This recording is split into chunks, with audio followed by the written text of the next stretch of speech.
Harka fuunee akkam jirtu kabajamtoota daawwattoota keenya kan daawwachaa jirtan EMN Plus sagalee dhalootati. Qophiin keenya yeroo mara jimaata galgala sa'a kanatti simbira gahu qophii Simboo Finfinnee eegaleetiin kan jiru. Qophii Simboo Finfinnee keenya har'aatiin waa'ee paarkii Araadaatti kan kaasnu. Jiraattotni magaalaa Finfinnee naannawa Araadaa kanaan dura jiraachaa turan haala akkamiitiin jiraachaa turan. Har'a hojii misooma koriidaraa fi qarqara lageenii erga hojjetamee naannawa kana akkamiin taajjaban akkamiin daawwatan jechuudhaan jiraattota naannawa kana sababa misoomatiin kaafaman waliin turtii kan taasisnu ta'a. Qophicha EMN Plus sagalee dhalootaa fi abbaa taayitaa bulchiinsa misooma koriidaraaf qarqara lageenii magaalaa Finfinnee waloodhaan qopheessuun simbiraan gahaa kan jiranidha. Qophicha kan dursa immoo Anguddataa Ajjamaati. Aga xumura qophii keenyatti waliin turan affeerraa keenya nu duukaa bu'aa.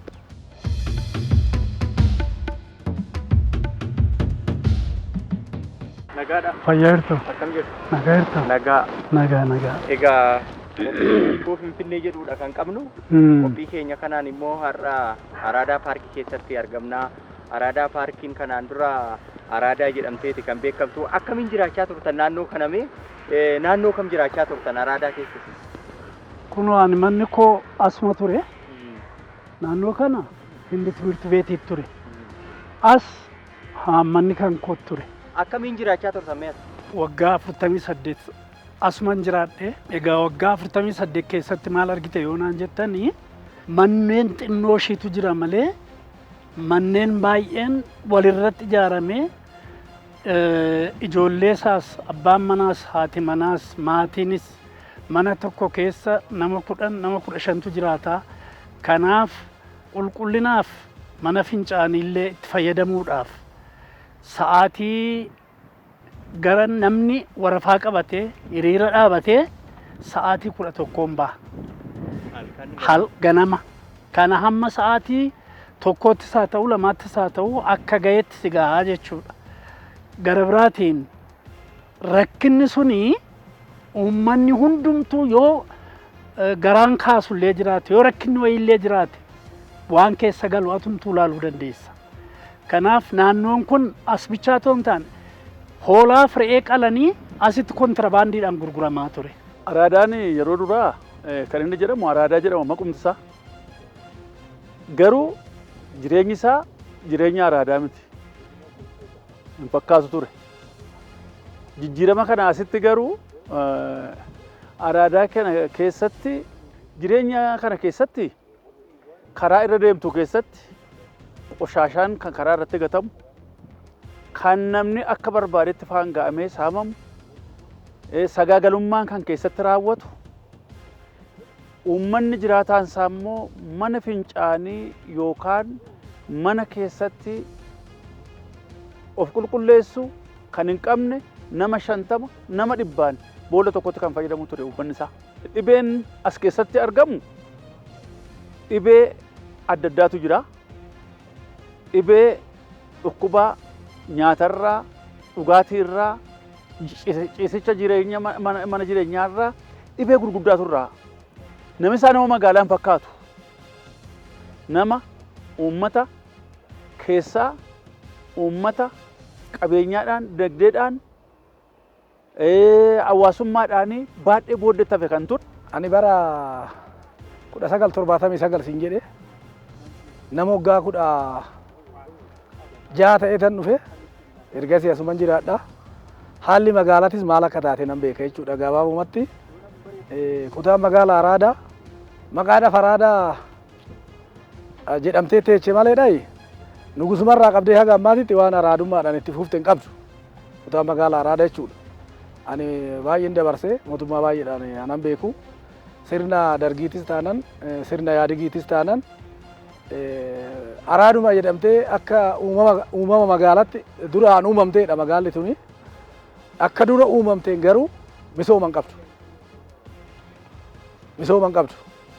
Misoomni ishii misooma akka magaala biraatti misoomtee moti.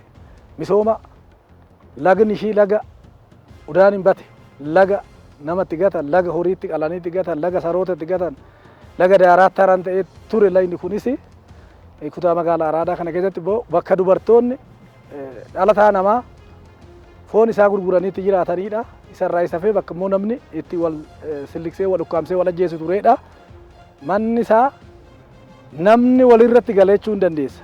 Manni isaa gadi fageenya bakka amma dhaabbannu tana nan beeka. Piyaasaa ishii jedhamtu kana Dooroo Maanaqaa, Irriiba Kantuu, Charchar Godaanaa wanni jedhamu kun safarri kun safara tuuta tokko keessa jirudha. Akkuma namaatitti illee jiraatan jecha hin danda'ama jechuudha. Kanaafuu maali inni biraa baddaanoo jiraata, inni biraa daka jiraata. Achumaa fincaan isaa baatee fuudhee lagatti gadi aa ture. Foon iddoo biraatti qalamu akkaataa kontirobaandii adeemsa kontirobaandiitiin dhufee asitti hiramee ol ba'ee uummataaf qoodamee akka gurguramu ta'a. Kun maal jechuudha?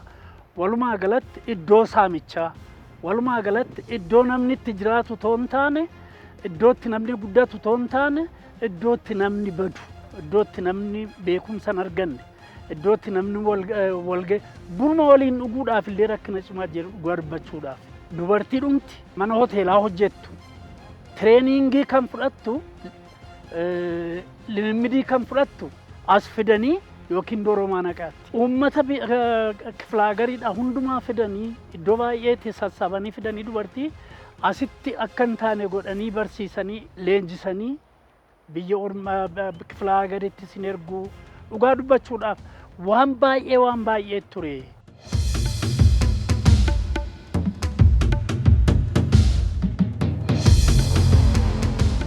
Kabajamtoota daawwattoota keenyaa kan daawwachaa jirtan AMN Plus sagalee dhalootati. Qophiin keenya simbira gahaa jiru ammoo qophii Siimboo Finfinneeti.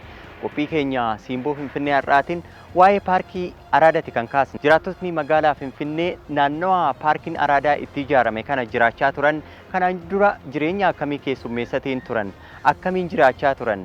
Har'a hojii misoomaa koriidaraa fi qarqara lageenii erga hojjetame ammoo daawwannaa taasisaniitiin kan jiran jiraattotni naannawaa kana jiraachatiin turanii maal daawwatanii maal jijjiirama argan kan jedhu jiraattota kanneen waliin turtii taasisneetiin kan jirru qophiin keenya ammallee itti fufeetiin jira. Nu faana tura ammallee. Har'a garuu jijjiirame kan ilmaan namaa dhaloonni kan keessatti guddatu, dhaloonni kan keessatti mul'atu, qulqullinni kan keessatti argamu, addunyaan kan mararfatu ta'ee argama. Addunyaadhaaf iyyuu fakkeenya ta'ee akkamitti fakkeenya ta'ee hololli adda addaa tureedha. Addana kana keessatti yeroo ijaarsi mootummaan jijjiiramaa yeroo ijaarsa kana jalqabu hololli gurguddaan biyya kana baandaaf baadaan hoduu gurguddaa irratti odeessaa tureedha. Uummata kana buqqisuudhaaf, uummata kana dhabamsiisuudhaaf biyya kana irraa nu balleessaa jiru jedhamee odeeffamaa ture. Garuu biyya kana biyya gudditti, biyya bareedduu, biyya ammayyooftu taasisuudhaaf kutannoon mootummaan jijjiiramaa ittiin jalqabe yoomiyyuu hololaaf utuu hin sodaatin, utuu booddeetti hin deebi'in, ejjennoodhaan, kutannoodhaan galma akka inni ga'ee har'a addunyaan dhufee akka inni daawwatu godheera. Inni kun yoon dubbadhes kan nayyeellaasifne, yoon ragaa ba'es kan nayyeellaasifne, baandaanis baadaanis kan hubateedha. Hubatee garuu ammayyuu galateeffataa hin jiru. Hubatee garuu galateeffataa hin jiru. Itti hafuuf kan jedhu hin jiru. Itti fufuu qaba kun. Kun misoomi kun booddeetti deebi'uu hin qabu. Misoomi kun itti fufuu qaba. Guddinni itti fufuu qaba. Dhaloota itti jijjiiramuu qaba. Bakka oolmaa dargaggootaa haadhotiin as keessatti jireenya sanaan jireenya foon isaanii gurguranii jiraachuu keessaa ba'anii har'a ammayyaanii baratanii oguma baratanii har'a jireenyi isaanii jijjiirame, manni jireenyaa isaanii jijjiirame, daldaltoonni magaalaa Araadaa kutaa Araadaa yookaan Piyaassaarraa ka'an jedhamee olollee haasa'amaa ture har'a mana daldalaa ammayyaa argatanii hoteela ammayyaa baratanii mootummaan kana godhaa jira. Kana itti fufuu qaba. Ammoo bootan tuni maal fakkaatti hootte namni kanaan dura Dubaay deemee Dubaay ilaalaa ture mire amma immoo Finfinnee deemnee Dubaay ilaalaa Dubaay kan taate Finfinnee dhachaa jira. Nutis immoo yaada kana fudhanneet maatiin keenya ofii keenya kan kaleessa dabarsine san keessa laalle amma immoo maatiin keenya kan dhufu maal keessa akka dabruu qabu maal akka argachuu qabu itti gammadaa jirra. Nuyi kaleessa ajaadhaan dabarree funyaan qabachaa dabarree har'a immoo funyaan qabachuu dhiifnee akka barbaannetti deemuu dandeenya jechuudha. Kanaan boodatti maatiin keenyas waan gaarii argata, ijoolleen keenyas bakka itti ba'anii bashannananii laalanii galan ta'uu qaba jechuudha. Kan duri bakkee ilaallu hin jiru. Kan duri akka humna isaatiitiin itti ilaalu inni barbaade mana diraaftii, inni barbaade mana araqee, inni barbaade mana xajjii deemee ilaala. Eecha deemee ilaala, mana eenyu ilaala, bakkam deemtee ilaalta. Lagara dhaqeen allaala hotte ajaasin oofu. Mana namaa nan dhaqoote mana namaatti illitti. Bakkeen bashannanaa ta'oote bakkeen bashannanaa hin jiru. Amma mana daadhiitii fi mana diraaftiitii ba'ee namni bashannanarra jira, lagarra jira, laga laalaa jira. Achi taa'eeti mana fayyaa keessa taa'ee gara maatii ofiitti gala. Ikoonoomii keenya qabachaa jirra. Galee kaleessaan araqeedhaa fi daadhiidhaa baasaa jirti suni har'a achi teessee bashannantee galtee maatii kee wajjin galgala buna kee dhugdee rafta jechuudha. Duraan araqee fi diraaftii dhugdee rafaa jirtu. Amma isarraa garaagarummaa baanii addaan. Galee kana amma magaalli Finfinnee agarsiisaa jirtu. Magaala Finfinnee akka gaarii jijjiiramaa jirti. Amma immoo naa kana laaltu ana bichaa toon taane addunyaa dhumtu akkamitti akka ilaalu dhugaa rabbi kana anaan galu garmalee na dinqisiisaa jira. Kana sana diiganii kana wal akkasitti wal qixxeessanii diizaayinii baasanii hojjechuu dhumtisaayyuu anaaf diizaayinuruma kanayyuu eessaa akka argatan akkamitti akka fidan Itoophiyaawyaantu hojjete haa ta'u Oromatu hojjete haa ta'u kunumtuu anaaf baay'ee sammuu koo tuqaa jira. Ammoo akka nanitaa janneetii gaa hin yaadne beektaa? Amma caffee akkana tahee misooma gaarii tahee ilaal bareedee jira. Amma har'aan tana asii dhufeeti galaal harkuu kiyya gaarii tahee beektaa? Akkaan gammadee jira. Akka dhageessisu gurate kan dhagayinii fi kan harkan takoo miti. Meelaalaan jaa. Kan tole meelaalaa. Khoota walii gallaa kan tole meelaalaa biiftuu baatee ilaalaa tokkummaa jaalalaaf eebba dabalannee biyya haa misoomsinuu walumaan dhaabbannee qabeenya ishii tiksaa dugda ishii jabeessaa barannee haa barsiifnu dhaloota qaroomsaa seenaan nama boonsuu maddii dhala namaa Itoophiyaa harmee koo si keessatti argamaa albuudaa fi gaasiin uumaan nu badhaasee milkiin badhaadhinaa Itoophiyaa ol kaase milkiin badhaadhinaa Itoophiyaa ol kaase qabeenya ishii tiksaa dugda ishii jabeessaa guddina kee haawaa nagaa kee eeggataa nuuf jiraadhu harmee koo yaa haadha gootota bareeddu miidhagdu haadha aannaniif damma madda qaroominaa kan duriif kan ammaa jaalalaa haa ijaarru hunda jabeessinee akka abbootii keenya seena galmeessinee bu'uura misoomaa nageenya barbaada waliin haa jiraannu gaarii waliif yaada Itoophiyaa haadha keenya haa jiraattu nageenya.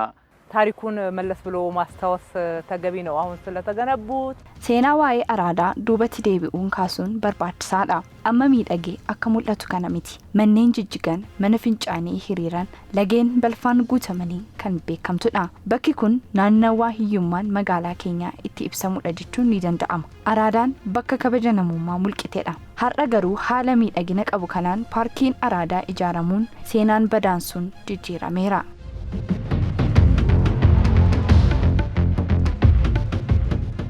Media dapat wanted erga guddaan dabarsu barbaada umrii koo kanatti bortu ga'ee hin beeku har'a garuu ergaa kana kaa'ee darbuun barbaada maalinni miidiyaan gochaan inni godhu waan dukkana keessa jiru ifatti baasa waan dhaga'uu dhabe dhageessisa waan hubatamuu dide hubachiisa hojii isaa hojjechuu qaba miidiyaan aantummaa qabaachuu qaba mootummaadhaaf mootummaa hojjetu dhugaa isaa himuu qaba siyaasa rakkoo qabu immoo ammas badiisaatti himuu qaba.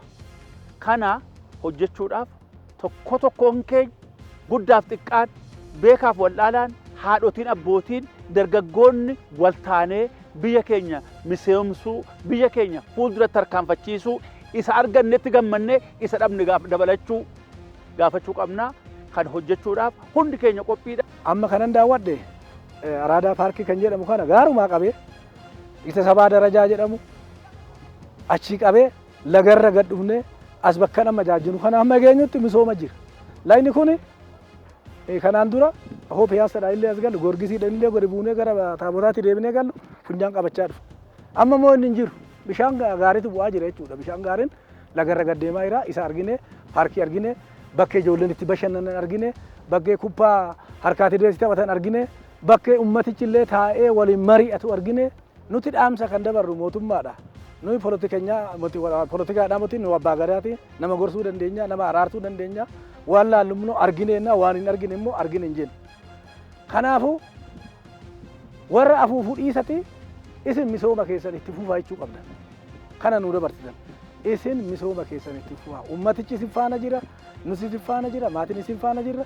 Kanarra laalle nuyi nyaata quubsaa nutti fakkaata namni nyaatee garaatti quufuu odoo hin taane ilaalee ijaanan quufe garuu nuti badhaase jechuudha. Kanaafuu magaalli Finfinnee akka bartuutti jijjiirama irratti jijjiirama kana immoo laala jirra nuti mootummaadhaaf ragaadha. Waan hojjeteef ragaadha. Kantiibaa cinaa dhaabannee muummicha ministeeraa cinaa dhaabannee maal gochuu akka qabnu maal gochuu akka dandeenyu walitti himnee walii gallee isaan kanaa ol yaadaa jiru. Kunumtu immoo edda sirraa'ee booda akka waan hin taanetti sirraa'ee jedhanii bakkeedha warri lallaban jiru. As keessaa nu fakkaatanii waan kan lallaban jiru. Kan hundumaa of keessaa baafnee hamma dandeenyetti warra mootummaa kana geggeessaa jiru. Muummicha ministeeraa, kantiibaa, ministeera cinaa isaanii dhaabannee biyyattii kana ceesisuu qabna.